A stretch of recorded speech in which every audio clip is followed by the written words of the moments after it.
السلام عليكم، اهلا بكم في قناتي سويت اند صور معانا. يا رب تكونوا بخير. لو اول مره تشوفوا فيديو من فيديوهاتي وناويين تشتركوا في القناه، وانتوا بتشتركوا في القناه فعلوا الجرس علشان توصل لكم كل الاشعارات الخاصه بالقناه. عندي هنعمل البرجر او البرجر ايا كان بتنطقوه ازاي، بطريقه سهله مبسطه، لحم صافي 100% بطعم يفوق المطاعم وكمان الشركات. وهنعمل بديل للجبنة رهيب أنا اكتشفته ولقيته بصراحة، وشوية صوصات كده بقى من الصوصات بتاعة البرجر نفسه. حاجة هتعجبكم جدا. عملنا اللي هو العادي، وعملنا اللي هو الجامبو الدبل، بس بقى جامبو دبل أكتر من بتاع المحلات. بصوا شايفين المنظر عامل ازاي؟ يعني الساندوتش نفسه مش عارفة يعني ربنا. بسم الله ونقول المقادير. أول حاجة نص كيلو لحمة مفرومة حمرا عادي خالص، وهحط على حوالي 20% منها دهون. 20% تقريبا قد ايه؟ يعني حوالي من 100 ل 150 جرام من الدهون. وهنا هو بصلايه حلوه كده متقطعه اي تقطيع عشوائي ومتكرمله على البوتاجاز. بصوا متشوحه ازاي كويس، عشان احنا بس ايه، يبقى طعم اللحمه مفروق عن طعم الكفته. وهنحط بقى هنا قد ايه؟ هنا هو نص معلقه صغيره من البيكنج باودر، ومعلقتين كبار مليانين من بتوع الاكل نشا، وهنحط بياض بيضتين، وهنحط معلقه كبيره كاتشب لو عندكم. لو مش عندكم مش شرط خالص، بس هي اللي بتدي اللون المحمر كده. وكمان معلقه صغيره ممسوحه من الفلفل الاسود، ومعلقه صغيره ممسوحه من الملح. وهنقلب كله على بعضه كويس جدا زي ما انتم شايفين بايدينا. على فكرة ممكن لو ما عندناش كبة نقعد نعجنها كده بايدينا حوالي من 5 ل10 دقايق، هتحل معاكم تماما. يعني انتوا طبعا كنتوا شايفين شكل اللحمة المفرومة عاملة ازاي، بمجرد ان انا قعدت اقلب فيها شوية اتغيرت. المهم انا خدتها في الكبة كلها كده وضربتها كويس جدا. كل المكونات كلها حطيتها، متقلقوش من بياض البيض ولا النشا. النشا هتمص اي ميه موجوده زياده، وبياض البيض هيديها الاستكه كده الحلوه. وكمان البيكنج باودر مش هيخليها تكش كتير، وكمان تحسوا انها زي الايه الهشه في بقنا. اي حاجه عندكم، علبه جبنه، غطا برطمان، اكياس طبعا احنا مقطعينها اهو على قد ايه الواحده، بايدينا براحتكم خالص ايا كان اللي انتم عايزينه. المهم بناخد الكرة. شوفوا الطبيعي الكرة بيبقى وزنها 100 جرام، هنا هو انا عاملاها حوالي 150 جرام او 130 حاجة زي كده. هم عملوا معايا 6 قطع، فست قطع الوزن بتاعهم يعني معدي 100 جرام. انا بصراحة ناسية الوزن بتاعها قد ايه. اوكي، هبتدي افردها كويس، احط كيس من تحت وكيس من فوق، وابتدي ابطط بايدي لغايه ما تاخد الشكل بتاعها الدائري. زي ما قلت لكم علبه جبنه او في ايديكم عادي او غطا برطمان زي ما انتم عايزين. بصوا مش شايفين اهو؟ بصوا اهو. هبتدي بقى اقفلها كويس واوضبها بايدي كده كويس واظبطها. هوريكم شكلها. بصوا شايفين؟ ده معناه ان اللحمه بتاعتي ما فيهاش اي ميه زياده، ولا هتفتفت معايا ولا هتتبهدل ولا اي حاجه. شوفوا وهي لسه لا ريحتها في التلاجة ولا شلتها في الفريزر ولا اي حاجه، انا بتنيها يمين وشمال ما بتتقطعش ما بتتبهدلش، يبقى هي كده تمام وزي الفل. ادي ال6 قطع بتوعنا اهم اتعملوا زي ما قلت لكم، عاملين 6. عايزين تشتغلوا فيها كده على طول، اظن انتوا شفتوا اهو الوضع قدامكم. عايزين تشتغلوا فيها على طول اوكي، عايزين تريحوها شويه ابقوا ريحوها، حطوها في الفريزر زي انا ما عملت. طبعا انا شلتها اصلا في الفريزر. انا بحب اجيب الحاجه وبعد كده اشيلها في الفريزر، وبعد كده وقت ما احب اشتغل فيها على طول تبقى حاجتي جاهزه على طول. نيجي بقى للصوص. شوفوا الطبيعي الكلاسيك العادي هو خيار مخلل اسمه ايه ده، مايونيز وكاتشب. انا بقى عشان محدش يقول طب ما كده التكلفه زادت، احنا بندي افكار لبعضنا. دي اكياس تقريبا بجنيه جنيه وربع، كل محل طبعا بيدي بسعر. المهم ان الكيس ده معلقه كبيره، الكيس الواحد معلقه كبيره. فانا عايزه 4 معالق كبار من المايونيز ومعلقتين كبار من الكاتشب، ومعلقه صغيره ولا معلقه كبيره من الخيار المخلل. وطبعا الخيار المخلل مفيش اسرع ولا اسهل منه ممكن نعمله.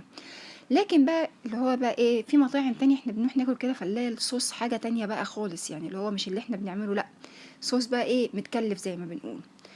فهنحط على ال4 معالق المايونيز ومعلقتين الكاتشب ومعلقه كبيره بتاعه الخيار، معلقه صغيره من البابريكا، ونص معلقه صغيره من الثوم البودر، ونص معلقه من البصل البودر، ومعلقه كبيره من العسل النحل، ومعلقه كبيره من المستردة. اي مكون من المكونات دي اللي انا قلتها لو مش متاح عندنا عادي جدا ممكن نعملهم كله ما عدا المكون ده. هي بتفرق يعني، احنا بنروح مطاعم فبنلاقي فرق بس في الطعم. الطعم ايه اللي هي الايه المكونات كلها. بس انا ايه الحمد لله ربنا كان كريم، فعملت لكم كل المكونات اللي اي مطعم ايا كان بقى هيعملها. وبنحط شويه من ميه المخلل بتاع الخيار علشان بس ايه يبقى سلس معانا كده وسهل. نيجي بقى للجبنه. طب ما هي الجبنه انا غاليه واوفر سعرها. بصوا انا لقيت ايه، لقيت دي بتتباع في السوبر ماركت عادي خالص على فكره. دي ملكانه صوص جبنه ال3 ب10 جنيه. طعمها مش بشع تماما، طبعا هو مش احسن حاجه للامانه يعني، لكن لما بتتحط مع في وسط الحاجه لا جميله جدا وتقضي معانا الغرض وتوفي، يعني مفيش اي مشكله. خلي بالكم هي الفكره احنا بناخد التوليفه على بعضها بس مش اكتر من كده. الامكانيات مش سامحه يا جماعه، يبقى نجيب الجبنه بتاعتنا. الامكانيات مش سامحه زي ما عملنا كده. المهم جبت بقى ايه البصل بتاعي قطعته، ممكن تحطوه في تكرملوه لو انتوا ما بتحبوش البصل يعني كده صحيح. ودي كابوتشا، ما جبتش الخس التاني. ودي طماطم قطعتها حلقات.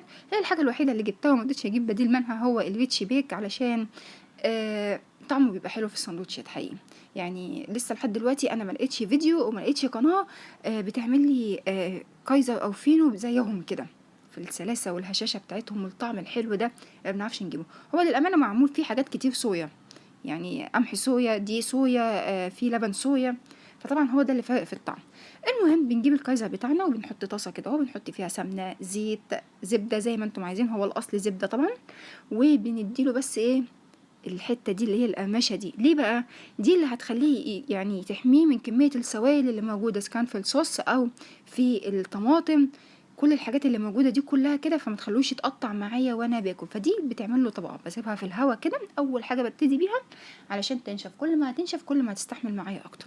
نجيب البرجر بتاعنا العسل بقى، وابتدي برضو احط اي ماده دهنيه بس خفيفه كده، واسخن الطاسه بتاعتي كويس واسيبه على الاتجاه ده على نار عاليه حوالي 30 ثانيه، وعلى الاتجاه التاني برضو 30 ثانيه. وبعد ال 30 ثانيه بغطي واهدي النار خالص واسيبه دقيقه كده ودقيقه كده، مش اكتر من كده، هو هيستوي اساسا.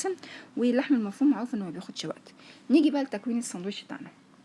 اول حاجه بنحط الكايزر، بعد كده الصوص بتاعنا، بعد كده الكابوتشا او الخس اذا كنتوا انتوا جايبينه المتوفر عندكم يعني، مش هتفرق. وبعد كده الطماطم. بصوا الطماطم انا قطعتها حلقات كده بس لقيتها مش هتديني الشكل اللي انا عايزاه، مسكتها قطعتها بالنص وعملتهم داير ما يدور كده. حتى البصل برضو قطعته بالنص، شايفين اهو انا كنت مقطعاه قدامكم حلقه سليمه، فعشان يديني بس ايه التدويره اللي انا متعوده عليها.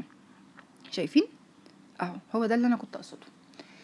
بعد كده هنجيب البرجر بتاعنا. بصوا شايفين الحته عامله ازاي، القطعه قطعه بجد بما يرضي الله، حاجه محترمه، مش الكلام الفاضي اللي احنا بنروح ندفع فيه فلوس كتير. قطعه حاجه تشبع. يعني انتوا بتتكلموا في حوالي يعني مثلا 8 كيلو بتاكلوا يعني قطعه. جبت بقى الجبنه، بصوا الحركه بقى، شايفين البرجر سخن ورحت نازله عليه بالجبنه دي، وابتديت بظهر السكينه كده افردها. لما فردتها بصوا هي الواحده يعني البرجرايه الواحده خدت مني واحده، يعني انا ممكن ازود لو انا عايزه اكتر من كده، احط جبنه من تحت وجبنه من فوق زي ما انتم عايزين. وبالسكينه بتاعتي ابتديت ايه افردها، فهي ساحت معايا فنزلت كانها ايه الجبنه العادي اللي احنا بنجيبها. بصوا حتى الشكل عامل ازاي نتيجه سخونيه البرجر، والجبنه طبعا راحت سايحه عليها كلها. وبعد كده حطيت طماطم تاني، وبعد كده حطيت صوص على الكايزر نفسه من فوق. وعايزه اقول لكم بقى على حركه يمكن انا بس ما صورتهاش، بس صورتها في الساندوتش تاني. لما تعملوا كده اضغطوا بايديكم ضغطه حلوه قوي كده، خلي الصوص ينزل. بصوا الصوص نازل ازاي والجبنه نازله ازاي، يعني المنظر ده لوحده كافي. نيجي بقى ايه للسوبر جامبو، مش الجامبو، السوبر جامبو، لان طبعا القطعه دي احنا بنتكلم بقى هنا في ايه 300 جرام معديين الربع كيلو. حطينا عليه ده من غير جبنه من غير اي حاجه، انا عندي حد بيحبه بالبيض. عملت عليه البيضه، قليت البيضه مكان البرجر عشان تبقى واخده طعم البرجر بتاعنا. وبعد كده حطيت عليها الساندوتش. بصوا هي دي الضغطه اللي انا بقول لكم عليها، شايفين